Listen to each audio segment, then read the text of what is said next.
Hello everybody and welcome to my channel. I am the Astrochick Ott, and in today's video I wanted to talk about the exciting conjunction between Jupiter and Uranus, which occurs every 14 years, and it's going to happen on 4/20 in the sign of Taurus, and it will be active through July. So I am looking forward to this, and there's a lot to talk about, so let's get to it.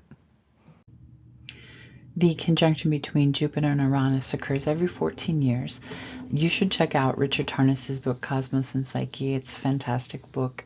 He correlates historical events with configurations of the stars, like conjunctions and squares, and like all of the aspectual relationships that planets have with one another, especially the outer planets, because they're more like generational in nature, and societal planets like Jupiter. Jupiter is a social planet, so it's important that we look at, the patterns of history.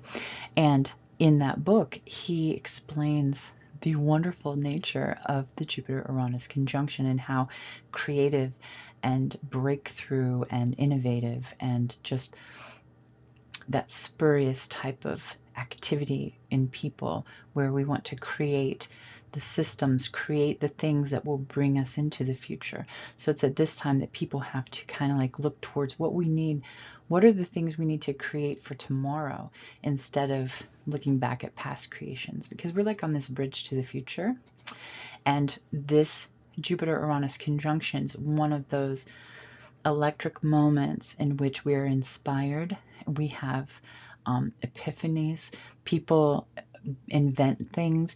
Like I heard of this thing where like many people dreamed or imagined the same type of innovation, the same type of creation, because like, inspiration, how do we know how it works, right?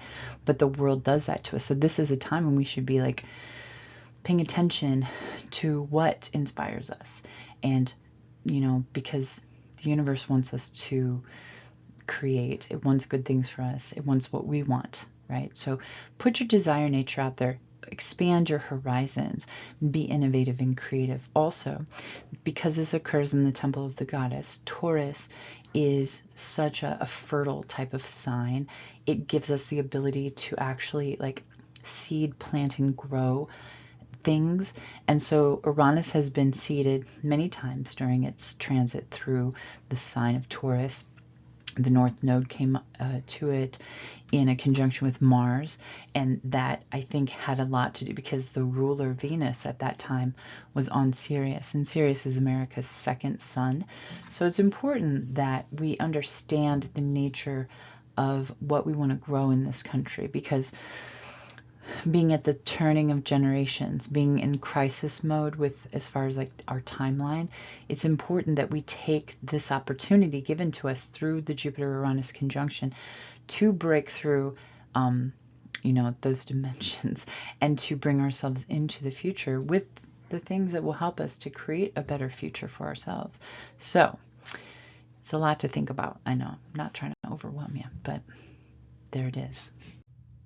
Jupiter is the greater benefic, and he is the big sky daddy that is benevolent and magnanimous and very fortunate. He is the goody-goody, right? The worst thing you can get with Jupiter is too much of something. So exaggeration, gluttony, those kinds of things are the downfalls of Jupiter. But as far as a planet, anything that Jupiter touches usually expands and grows. Okay, so the fact that it's coming up to inspire and expand the Uranian qualities right now is very exciting, because Jupiter usually has big ideas, right? And they're associated with a higher type of understanding. It's about doing good for the world. What things can we create that will expand our culture, that will expand peace or goodness in some way? Like, these are the ideas that need to come forward, because we're in crisis mode.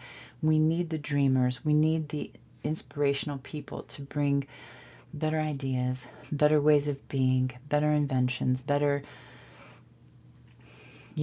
systems. And Jupiter's the guy that's going to come in and give us that hope. It's a very hopeful type of energy. So Big Daddy Jupiter, he comes into a conjunction with Uranus on 420, and then he ingresses into the sign of Gemini on May 25th. So exciting times. Jupiter coming into Gemini is an expansion of the air quality, communicative. There's going to be a lot of people talking to each other, a lot of exchange of ideas, a lot of commerce exchange. I think that it's going to be a wonderful time because Gemini is my main energy. I'm a Mercurial dominant. Mercury is my master planet, and I'm a Gemini sun. So I'm excited. How about you? The planet Uranus. It's pronounced a few different ways, guys, and I always get made fun of for the way that I pronounce it, but I do that because my children growing up with an astrologer mother, they had constant butt jokes about this planet, so I've been scarred. I used to call it George for a long time, but nobody knew what the fuck I was talking about, so this is, it's had a couple different names. Started out George for the king, but then they named it, and then Herschel is the guy that discovered it. So George Herschel, and then Uranus, or Uranus, or whatever you want to call it. But Uranus is the awakener energy. And because it's one of those outer planets, right, there's a threshold where it's more of a collective type of energy. So if you know anything about astrology, you do know this. Sometimes transpersonal planets can be a personal energy. It really depends on where it is in your chart. If it's stationed pretty close to like personal planets, if you have a cluster of inner planets and Uranus is there, like my grandmother, she had the sun and Uranus in conjunction.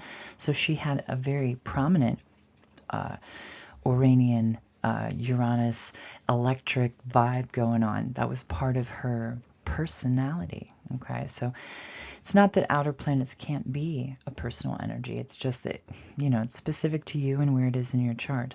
For me, Uranus is not a personal energy, but I really dig the fact that it's going into Gemini by next year, next summer, and then because of the retrograde cycle, it'll go back into Gemini in like the spring of 26. Uranus has a very long cycle. It'll transit a sign for about 7 years. It's a really slow, it has a really long retrograde every year, like all the outer planets. It's about 5 months long. And because it's so slow, it has more of that, we can see its effect when it comes into configuration with other planets like Jupiter, which is what's happening now, that there is a quality that's bestowed upon society because Jupiter is a society planet and Uranus is that collective type of awareness. So these two energies come together is really exciting, especially the fact that they're going to also then be traveling after they meet in such a fertile sign as Taurus. Then they will proceed to go into the sign of Gemini, where the expansion of the mind and communication is just going to flourish. It's really exciting. So there's this fantastic book, I've talked about it before, but it's called Cosmos and Psyche by Richard Tarnas. I love fact books, or like he has correlations, historical correlations to astrological, aspectual relationships between planets, and I love the way he talks or the way he writes. It is so nerdy. The words he uses, oh my god, I'm in heaven. It's a vibe. Okay, I got the Audible and I have the hardcover, or not hardcover, but the book, and it's such a fascinating study of history and phenomena and occurrences. So lots of cultural stuff happens during a Jupiter-Uranus conjunction. In that book, Cosmos and Psyche, Richard Tarnas actually like lays out a whole lot more. I could only include so much in this video, guys, but you can see that these 14-year cycles where this conjunction occurs, there are great breakthroughs in many different areas of life and study, scientific, artistic, cultural types of change, things that become part of our culture, new invention, even food, you guys. Like the chocolate bar was invented during a Jupiter Uranus, like great ideas, right? So it's a very inspirational, awakening, creative type of energy, especially the fact it's in Taurus, temple of the goddess, very fecundant. So you know, look around. This is a changing of history. We're in a time of great change, and we should be taking notes on what is changing, because it'll be at this time when new cultural things that stick with us for the rest of our life and for generations to come. So make your discoveries, right? Think your ideas, write your book, paint your picture, do all the things that will bring invention and creation into the world right now, because this time is electric. So Richard Tarnas is extremely interesting. I'm a bit of a fangirl myself, but I like big brains. You know, he's a Brad guy. He's got a big brain, and I think that he's proven many things for the fact that he was a serious thinker and academic. And I think he didn't believe in astrology at first, and he actually set out to like prove that it was bullshit. And he ended up seeing correlations historically and like really putting this stuff together in a big way. And I appreciate him. He has a beautiful daughter, and she's an astrologer as well. But they're smart people, and he has videos, various videos, and he was actually talking about this Jupiter-Uranus conjunction that's occurring on April 20th of this year. And he gave advice, okay? And it's great advice, because I've been given this advice. It comes from Mr. Richard Tarnas, but I will repeat it over and over again, which is that any new project that you feel inclined to start it, right? If you're in a creative product right now, work it, right? Get into your creative vibe. That is what the encouragement is. You'll feel the tingling in your body, and you might dream of something, or there's sometimes collective invention, okay, when we're all inspired by something, and especially for the need that we see in the world, something is created to service the world. Like, we can do that kind of magical stuff, guys. So you know, you want to feel like also the optimism that this transit has. It's such a buoyant type of energy. Jupiter is the greater benefic. It's very expansive and hopeful, and Uranus is awakening. So that charge, that electric charge of ideas and that hope for the future, like to spark that kind of stuff in the collective. Think of the energy that we all experienced during the solar eclipse. Everyone felt that personal energy, and it was overwhelming emotionally to some people. And it's because we were all focusing on the same thing at once. Can you imagine if we took that power and we focused on healing the world? Like, amazing things could come from that. So seek out and create your personal mission, right?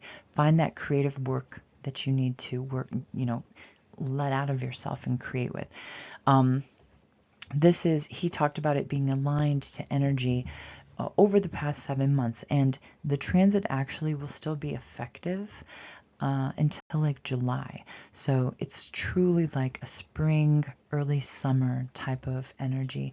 So go out and make your art and do your thing. As I've discussed before, we have many cycles that are renewing themselves, and we have larger, longer cycles that are actually coming to an end and being renewed as well. And that's part of that great shift that we're feeling in this time, right? And we're also in a generational shift. The fourth turning of generations is always a time of great change.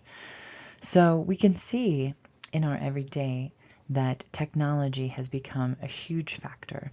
And it's interesting that we're like moving into this age of air. Some people don't want to call it the age of Aquarius. You do you. That's cool. I truly think we're on the bridge to the age of Aquarius. I think that this is the initial time in which the turn is happening, and we're like, you know, we are veering off into the age of Aquarius, away from the age of Pisces. But that's just my opinion. What do I know, right? It's just an opinion. But isn't it interesting that information technology is the #1 commodity right now. It used to be oil or grain. It used to be real things, right? That earthy substance. We had Jupiter and Saturn begin a new 200-year cycle in air signs after it had gone through this 200-year cycle of meeting each other in earth signs, where we built up and materialized our worlds, right? And now we're turning to air, which is more about ideas and communications and exchange and that kind of stuff.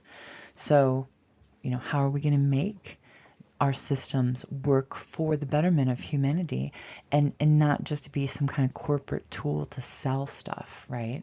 We want to integrate information systems so that we can save lives and make life a better, give people better lives. I mean, we have all this technology. What are we using it for, right? I find it odd that they can read your mind and send ads to you about things that they want you to buy, but we don't have organizational systems for our society that would help create safety nets for our children and ourselves. Anyway, there's a Gemini AI coming out, and AI is accelerated since it's been introduced into our search engines. Like, AI capacities are growing and evolving and kind of scary to some people, but it's something that will change the way that we live, work, and learn about our world. One last thing about Taurus. Taurus is the most fecundant sign of the zodiac. It is fixed spring. It's when the bloom is in. Everything is very beautiful and it feels abundant. We know that it's spring in Taurus season. Venus rules Taurus, but the moon is exalted in Taurus. It's a very feminine sign. It has manifestation properties to it, right? So the cycle of Uranus being in Taurus can tell us that we've had many of these awareness seeds that have been planted over the past 6 years or so. So it's a time in which we're going to see what comes from all of this planting of ideas that we've been doing. And the Jupiter-Uranus conjunction is going to kind of like be the miracle grow of that situation, because Jupiter will come in and all those previous seeds that have been planted in Taurus with Uranus, they're going to start to bud. So let's watch all of our beautiful ideas blossom, shall we? Thanks for sticking around, everybody. I hope you learned something. Just remember, stay optimistic, create as much as you can, really get into your personal work and be inspired and inspire the world. So I wish you well on this journey and have a great season. I'll catch y'all later.